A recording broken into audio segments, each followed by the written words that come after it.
I said a black man couldn't do it. I said his hands weren't steady enough, his mind not sharp enough, his place not worthy enough to touch the machinery that would decide the fate of the free world.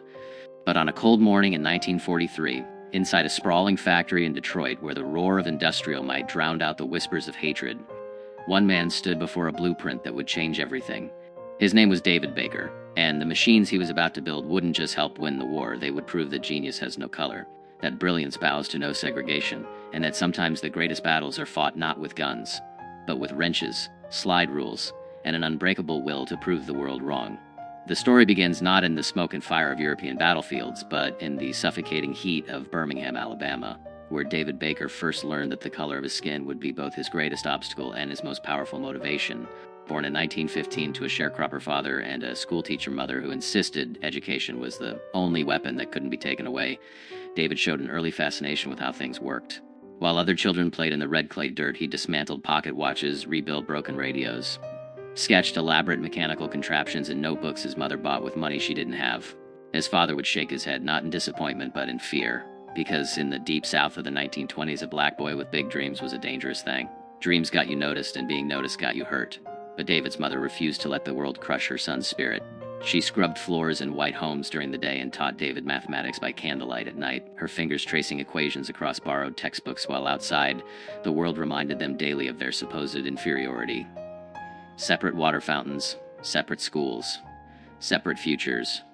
The message was clear and cruel. Know your place, stay in your lane, and never, ever dream of touching the machinery that builds empires. Yet every time David passed the local machine shop where white men shaped metal into marvels, he felt something stir inside him, not resentment, though that came later, but a burning question that wouldn't let him sleep. Why not me? The answer came in 1933 when David, against astronomical odds, earned a scholarship to study mechanical engineering at Tuskegee Institute, one of the few places in America where a black student could pursue such an education. At Tuskegee, surrounded by other young black men and women who refused to accept the limitations the world imposed, David flourished. He stayed up until dawn perfecting calculations, his hands stained with ink and grease, his mind racing through problems of torque and tension, stress and strain. His professors saw in him something rare, not just intelligence, but an intuitive understanding of machinery, as if he could hear the language of metal and speak it fluently. By the time he graduated in 1937 with top honors, David Baker was arguably one of the most talented young engineers in America. But in America, that talent meant nothing if you were black. He applied to every major engineering firm in the country: Ford, General Motors, General Electric, Westinghouse. The rejection letters came like clockwork, each one a knife wrapped in polite language. Some didn't bother with politeness. One letter simply stated, "We do not employ colored engineers." Another suggested he might be better suited for janitorial work. David kept every rejection letter, stacking them in a box beneath his bed, and every night he looked at that box and made himself a promise. Someday, somehow, he would build something so important, so undeniable, that they would have to acknowledge him. He didn't know that the opportunity would come wrapped in the most devastating war humanity had ever seen. December 7th, 1941, Pearl Harbor burns. America, thrust into global conflict, suddenly faces an existential crisis. It needs machines. Thousands upon thousands of machines, and it needs them fast. Tanks, planes, ships, artillery. The industrial heartland of America, Detroit in particular, transforms overnight into what President Roosevelt calls the arsenal of democracy. Single quotes factories that once made automobiles now make bombers. Assembly lines that produced family sedans now produce Sherman tanks. And in this desperate scramble to arm a nation, something unprecedented happens. The color line begins to blur. Not because America suddenly becomes enlightened, but because it has no choice. The war demands more workers than white America can supply. And so, reluctantly, grudgingly, the factories open their doors to black workers. Not with welcome, but with necessity. David Baker arrives at the Willow Run bomber plant in Michigan in January 1943, one of thousands of black Americans migrating north for war work. And the plant is a marvel, the largest factory under one roof in the world, nearly a mile long, designed to mass-produce B-24 Liberator bombers at a rate that seems impossible. One bomber every hour. It's an assembly line on a scale never before attempted, and it's chaos. Production goals aren't being met. Bottlenecks clog the line. Machinery breaks down faster than it can be repaired. The pressure is immense because across the Atlantic, American boys are dying. And they're dying in part because they don't have enough air support. Every day of delay at Willow Run means more Gold Star mothers, more telegrams that begin with "We regret to inform you." David is hired not as an engineer, they won't give him that title, but as a technical assistant, which really means he's expected to carry tools for white engineers and keep his mouth shut. He's assigned to the machine shop, a massive space filled with lathes, milling machines, drill presses, the heartbeat of the factory where precision parts are manufactured. On his first day, he walks through clouds of metallic dust, past machines tended by men who glance at him with expressions ranging from curiosity to contempt. A white foreman, a man named Sullivan with a beer gut and a cigarette perpetually dangling from his lips, looks David up and down and says, "You can read blueprints, boy?" David, swallowing his anger at that word, at the condescension dripping from it, simply nods. Sullivan tosses him a blueprint for a hydraulic actuator component, a complex part with tolerances measured in thousandths of an inch. "File this away," Sullivan says, dismissing him. But David doesn't file it away. He studies it, and within 10 minutes he spots a design flaw that will cause the component to fail under stress. He hesitates. This is his first day. He's been hired to carry tools, not to question the work of white engineers with decades of experience. But he remembers his mother's words from childhood. If you know something is right, speak it. The world may punish you for speaking, but it will definitely punish you for staying silent. So David approaches Sullivan, blueprint in hand, and politely, carefully explains the problem. Sullivan's face reddens. The other men in the shop go quiet, watching this moment that could end very badly. "You think you know better than the engineers who designed this." Sullivan's voice is dangerous. David meets his eyes and says simply, "I think the math doesn't lie. Sir, it's a gamble that could get him fired on the spot. Blacklisted from war work, sent back to a South that has nothing for him." But Sullivan, to his credit, actually looks at the blueprint, follows David's calculations, and after a long, tense silence, nods slowly. "Test it," he says. The component is manufactured both ways, the original design and David's modification. Under stress testing, the original design fails exactly as David predicted, shattering at 2/3 the required pressure. His version holds. That moment, witnessed by a dozen skeptical white workers, changes something. Not everything. David still eats lunch at the colored table in the cafeteria, still uses the segregated bathroom, still endures the casual racism that permeates every interaction. But in that machine shop, he's earned something more valuable than respect. He's earned proof. And in the world of engineering, proof is currency. Word spreads. Within weeks, David finds himself quietly consulted on problems that have stumped the official engineering staff. A bearing assembly that keeps seizing up, a rivet pattern that's causing metal fatigue, a cooling system that's inadequate for the engine specifications. He works on these problems at night after his official shift ends, hunched over borrowed blueprints in the colored section of the dormitory, running calculations by lamplight, sketching solutions on whatever paper he can find. His recommendations are implemented without his name. Attached white engineers present them as their own discoveries because a black man's name on an engineering document is still unthinkable, but David doesn't care about credit. Not yet. He cares about the work, about proving every day that his mind is as sharp as any tool in that shop. Then comes March 1943, and a crisis that will define his legacy. The B-24 Liberator has a critical problem. The landing gear system is failing at an alarming rate. Bombers are crash landing, pilots are dying, and the entire production line might have to stop until the issue is resolved. The landing gear mechanism is incredibly complex. It has to be strong enough to absorb the impact of a 65,000-pound aircraft touching down at high speed, yet light enough not to compromise the bomber's performance, and reliable enough to function after the aircraft has been shot full of holes by German fighters. The current design, developed by some of the best aeronautical engineers in America, is failing in field conditions. Planes are bellying onto runways, gear collapsing on landing, crews barely escaping before their bombers burst into flames. The pressure on Willow Run becomes suffocating. Military brass arrive from Washington, grim-faced men in uniforms heavy with medals demanding answers. Production slows to a crawl as engineers scramble for solutions. Tests are conducted. Modifications are attempted. Nothing works. David watches from his position at the margins, this black man still officially just a technical assistant, and he sees what the white engineers don't see because they're too close to their own assumptions. The problem isn't the gear mechanism itself, it's the hydraulic system that deploys it. Under combat stress with battle damage and temperature extremes, the hydraulic fluid is degrading, losing pressure at the critical moment of deployment. The mechanism is fine. The delivery system is flawed. He spends 3 sleepless nights running calculations, testing his theory against every variable he can imagine. Temperature ranges from -40 degrees at altitude to 120 degrees on sun-baked Pacific runways. Pressure variations from sea level to 25,000 feet. The effects of vibration, G-forces, battle damage. He redesigns the hydraulic system from scratch, incorporating redundancies, adding a pressure accumulator, changing the routing to protect lines from enemy fire, even suggesting a different hydraulic fluid with better thermal properties. It's audacious. It's a complete reimagining of a system designed by men with pedigrees from MIT and Caltech. And when David finally, nervously, brings his calculations to Sullivan, he fully expects to be laughed out of the shop. Sullivan doesn't laugh. He stares at the pages of calculations, the detailed schematics, the test data David has compiled on his own time with borrowed equipment. Then he does something David never expects. He picks up the phone and calls the chief engineer. Within an hour, David is standing in a conference room he was never supposed to enter, surrounded by white men in suits and uniforms, all of them looking at this black technical assistant with expressions ranging from skepticism to open hostility. One colonel actually asks, "Who did these calculations for you, boy?" The assumption that David couldn't possibly have done this work himself hangs in the air like poison gas.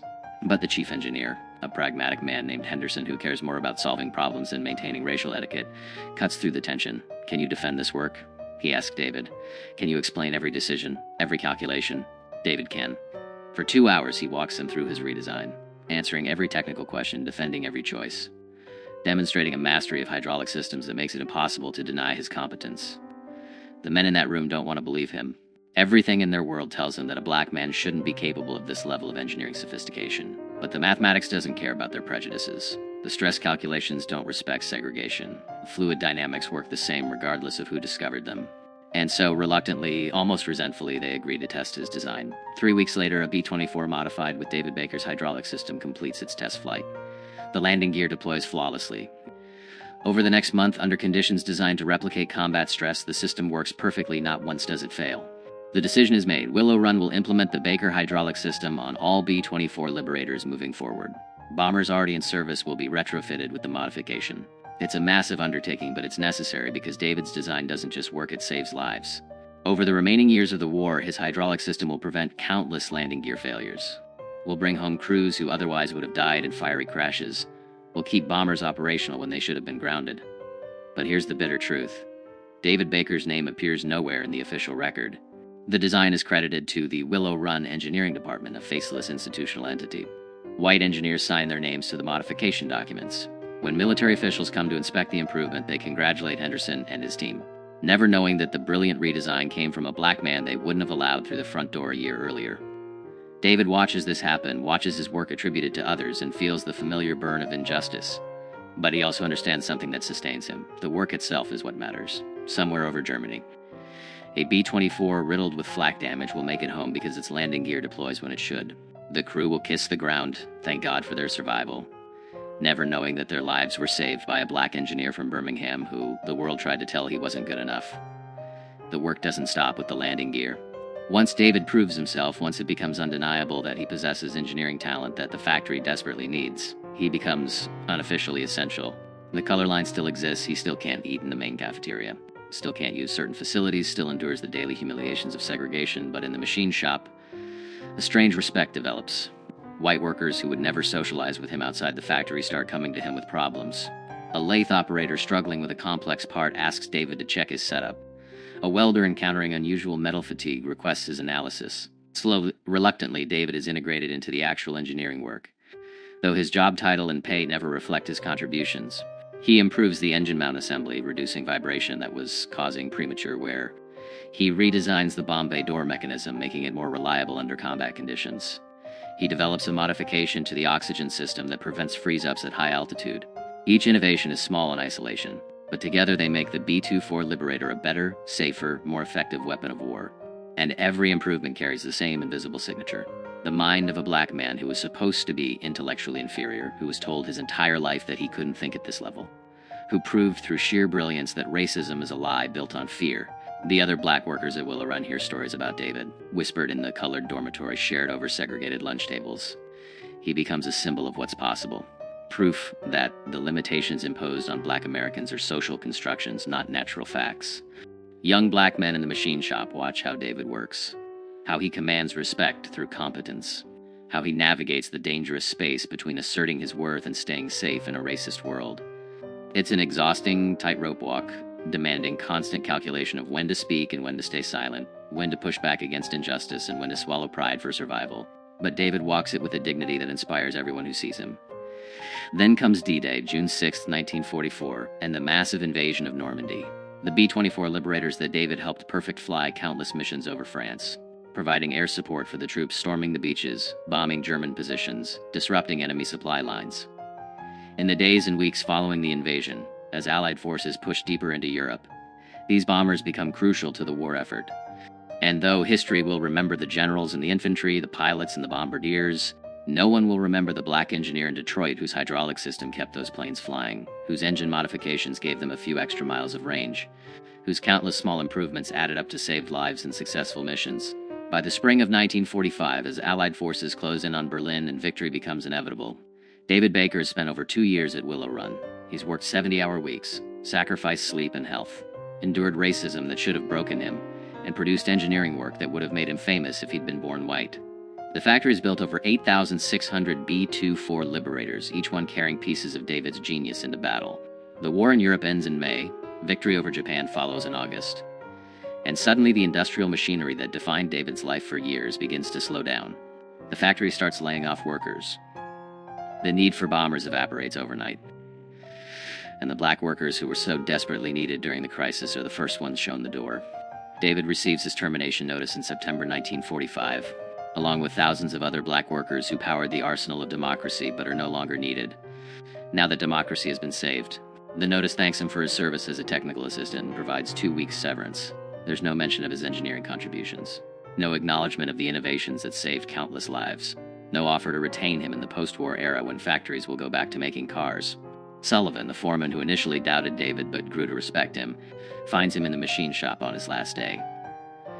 The old man looks uncomfortable, doesn't quite meet David's eyes, and says gruffly, "You're the best engineer I ever worked with, Baker. I'm sorry it has to end this way. It's not enough. It doesn't undo the injustice. Doesn't provide David with the career he earned, but it's something." An acknowledgement, however private, that David Baker was never just a technical assistant. He was the man who helped beat Hitler with mathematics and metal, with hydraulics and hope. After the war, David tries to leverage his Willow Run experience into an engineering career. He applies to firms in Detroit, in Chicago, and New York, carefully crafting his resume to highlight his contributions while navigating the impossible task of claiming credit for work that was officially attributed to others. He can't exactly write redesigned hydraulic system for B-24 Liberator when there's no official record of his involvement. The engineering firms look at his resume, see his degree from Tuskegee, note his race, and the rejections come just like they did in 1937. The war changed many things, but it didn't change America's fundamental unwillingness to see black genius as equal to white mediocrity. He eventually finds work as a high school mathematics and physics teacher in Detroit's black neighborhood, educating the next generation, trying to pass on not just knowledge, but the belief that they can achieve anything despite a world designed to stop them. It's honorable work, important work, but David knows he's capable of so much more. At night, he sits in his small apartment surrounded by engineering textbooks and drafting tools he rarely uses, and wonders what he could have built if America had let him. How many innovations died because a talented black engineer was confined to a classroom instead of a laboratory? How much potential was wasted because racism valued skin color over capability? Decades pass. The story of Willow Run becomes legend. The tale of American industrial might defeating fascism through sheer productive capacity. Books are written, documentaries are made. Museums preserve B-24 Liberators as symbols of the greatest generation's triumph. The engineers who designed these planes are celebrated, their names recorded in history. But David Baker's name appears nowhere. His contributions exist only in fading memories and the recollections of a few black workers who knew him. In the private knowledge of men like Sullivan, who saw his genius firsthand but never fought to ensure he received recognition. David Baker dies in 1983 at age 68, having never received public acknowledgement for his wartime contributions. His obituary in the local Detroit newspaper identifies him as a retired teacher and community leader. It doesn't mention Willow Run, doesn't mention hydraulic systems or bomber engineering, doesn't hint at the fact that this quiet, dignified man helped win the most important war in human history. His story, like the stories of thousands of black Americans who contributed to victory but were erased from the narrative, seems destined to disappear completely, another casualty of America's selective memory. But here's what racism couldn't destroy: the work itself. Every B-24 Liberator that made it home safely with David's hydraulic system. Every crew member who survived a landing that should have been fatal because a black engineer from Birmingham understood fluid dynamics better than the white men with famous names and prestigious degrees. Every bomb that reached its target because David's engine modifications gave the plane just enough extra performance. The machines he built didn't care about the color of their creator's skin. They just worked reliably, effectively, saving lives and winning battles. And in the end, isn't that the ultimate vindication? Not the recognition that never came, not the career that was stolen, not the credit that was denied, but the undeniable fact that when America needed genius, It found it in a place it claimed genius couldn't exist, and a man it said couldn't possibly possess the intelligence to shape history. David Baker built machines that beat Hitler, and he did it while a nation that needed him refused to see him. His story finally being told now, decades too late to benefit him but not too late to honor him, is more than the tale of one brilliant engineer denied his due. It's the story of how many David Bakers existed, how many black Americans possessed talents that could have changed the world but were never given the chance, how much human potential America squandered in service of maintaining racial hierarchy. For every David Baker we discover, how many remain invisible, their contributions erased, their genius unrecognized. The B-24 Liberator helped win World War II, but it won despite America's racism, not because America overcame it.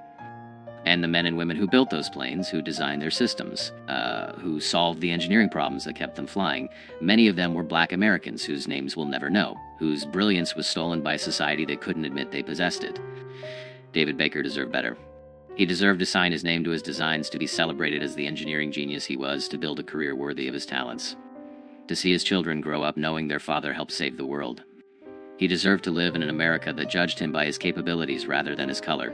He didn't get that America, not in his lifetime, but the machines he built remained testament to what was possible when talent met necessity, when one man refused to let racism define his worth, when genius proved stronger than prejudice, if only for the brief moment it took to solve an impossible problem and save countless lives.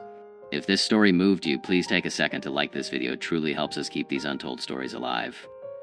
David Baker's name may not appear in the history books you learn from, but his legacy lives in every recovered story of black excellence that refused to be silenced. Share your thoughts in the comments below, especially if you know of other forgotten heroes whose contributions deserve recognition. And don't forget to subscribe to this channel to discover more real stories of black Americans whose courage, brilliance, and determination changed the course of history, even when history tried to forget them. These stories matter. These lives mattered. And the truth, no matter how long delayed, deserves to be told.